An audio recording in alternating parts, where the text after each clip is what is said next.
ಇನ್ನೊಬ್ಬರ ತುಳಿತಕ್ಕೆ ಸಿಗದೆ ಆಡಿಕೊಳ್ಳುವವರ ಬಾಯಿಗೆ ತುತ್ತಾಗದೆ ಯಾರೂ ಬೆಳೆದಿಲ್ಲ. ಮನುಷ್ಯ ಒಳ್ಳೆಯವನಾಗಿದ್ದರೂ ಮಾತನಾಡುತ್ತಾರೆ, ಕೆಟ್ಟವನಾಗಿದ್ದರೂ ಮಾತನಾಡುತ್ತಾರೆ. ಎಲ್ಲರೂ ಎಲ್ಲರಿಗೂ ಒಳ್ಳೆಯವರಾಗಲು ಸಾಧ್ಯವಿಲ್ಲ, ಹಾಗೆಯೇ ಎಲ್ಲರೂ ಎಲ್ಲರಿಗೆ ಕೆಟ್ಟವರಾಗುವುದಿಲ್ಲ. ಹಾಯ್ ಎಲ್ರಿಗೂ, ಎಲ್ಲರೂ ಹೇಗಿದ್ದೀರಾ? ಐ ಹೋಪ್ ಎಲ್ಲರೂ ಚೆನ್ನಾಗಿದ್ದೀರಾ ಅಂತ ಅಂದ್ಕೊಂಡಿದ್ದೀನಿ. ತುಂಬ ದಿನ ಆದಮೇಲೆ ನಾನು ಈ ವಿಡಿಯೋನ ಅಪ್ಲೋಡ್ ಮಾಡ್ತಾ ಇದ್ದೀನಿ. ನಾವು ಸ್ವಲ್ಪ ಬ್ಯುಸಿ ಇದ್ದಿದ್ದ ಕಾರಣದಿಂದ ಲೇಟಾಗಿ ವಿಡಿಯೋ ಅಪ್ಲೋಡ್ ಮಾಡಿದ್ದೀನಿ. ಎಲ್ರಿಗೂ ಸಾರಿ ಅಂತ ಹೇಳ್ತೀನಿ. ನಾನು ಈ ವಿಡಿಯೋದಲ್ಲಿ ಯಾರ್ಯಾರಿಗೆ ನಮ್ಮ ಹೇರ್ ದಪ್ಪ ಇರಬೇಕಪ್ಪ, ಚೆನ್ನಾಗಿ ಬೆಳಿಬೇಕು, ಹಾಗೆ ಉದ್ದ ಬೆಳಿಬೇಕು, ಡ್ಯಾಂಡ್ರಫ್ ಆಗಬಾರ್ದು, ಹಾಗೆ ಹೇರ್ ಫಾಲ್ ಕೂಡ ಆಗಬಾರ್ದು ಅನ್ನೋರಿಗೆ ನಾನು ಈ ವಿಡಿಯೋನ ಮಾಡ್ತಾಯಿದ್ದೀನಿ.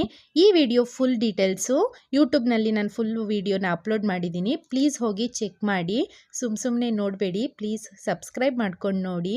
ಇನ್ನೂ ನನ್ನ ಚಾನಲ್ನ ಯಾರೆಲ್ಲ ಇನ್ನೂ ಸಬ್ಸ್ಕ್ರೈಬ್ ಮಾಡ್ದಿರ ನೋಡ್ತಾ ಇದ್ದೀರೋ ಪ್ಲೀಸ್ ಸಬ್ಸ್ಕ್ರೈಬ್ ಮಾಡ್ಕೊಳ್ಳಿ, ಹಾಗೆ ಶೇರ್ ಮಾಡಿ.